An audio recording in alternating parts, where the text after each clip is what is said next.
7 मई को Indian army ने पाकिस्तान के 7 शहरों के 9 आतंकी ठिकानों पर ऑपरेशन सिंदूर चलाया। अब बॉलीवुड में इस नाम को लेकर होड़ मच गई है। खबरों की माने तो लगभग 50 फिल्म मेकर्स ने ऑपरेशन सिंदूर टाइटल के रजिस्ट्रेशन के लिए एप्लीकेशन दिया है। एक इंटरव्यू में federation of western India cine employees के अध्यक्ष BN तिवारी ने इस बात की पुष्टि की है। अध्यक्ष BN तिवारी ने बताया कि जैसे ही ऑपरेशन सिंदूर की खबर आई, दर्जनों फिल्म प्रोड्यूसर्स ने इस नाम को रजिस्टर कराने के लिए उनसे कांटेक्ट करना शुरू कर दिया। उन्होंने कहा कि 7 तारीख की सुबह से ही फोन आने लगे थे। इसे लेकर फिल्म बनाने की होड़ मच गई है। अभी तक सिर्फ IMPA में ही 15 से ज्यादा प्रोड्यूसर्स ने इस नाम के लिए आवेदन किया है। बाकी 3 फिल्म संगठनों में भी कई आवेदन किए गए होंगे। कुल मिलाकर 40 से 50 लोग इस टाइटल को पाने की दौड़ में हैं। टाइटल पाने के नियम को लेकर BN तिवारी ने बताया कि जब एक ही टाइटल के लिए कई प्रोड्यूसर्स एक साथ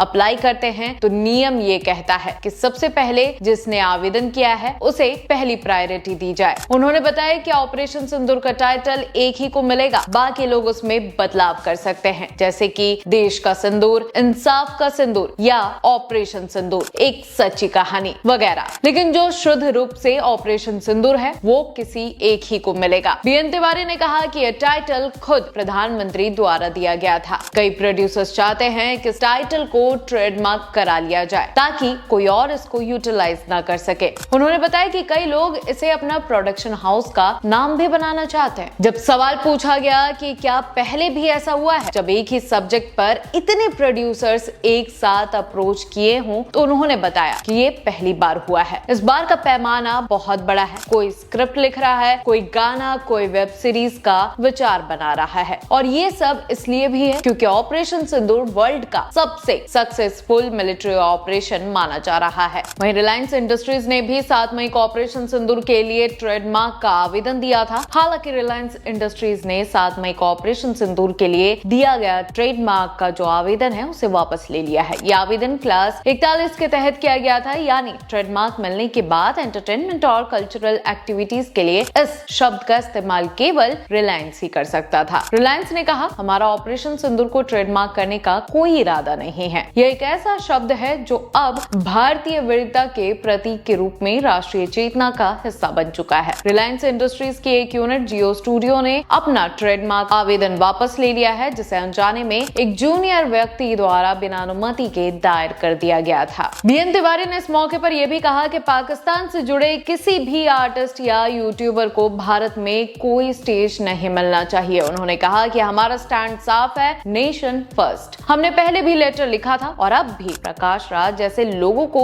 कह रहे हैं कि जो लोग पाकिस्तान के पक्ष में बोलते हैं उन्हें माफी मांगनी चाहिए, वरना हम उनके खिलाफ नॉन कोऑपरेशन की नीति अपनाएंगे। तो अब देखने वाली बात होती है कि आखिर इस ट्रेडमार्क का लाइसेंस किसको मिलता है। हालांकि बॉलीवुड से जुड़ी ऐसी तमाम जानकारियों के लिए हमारे चैनल को like, share, follow and subscribe करना ना भूलें।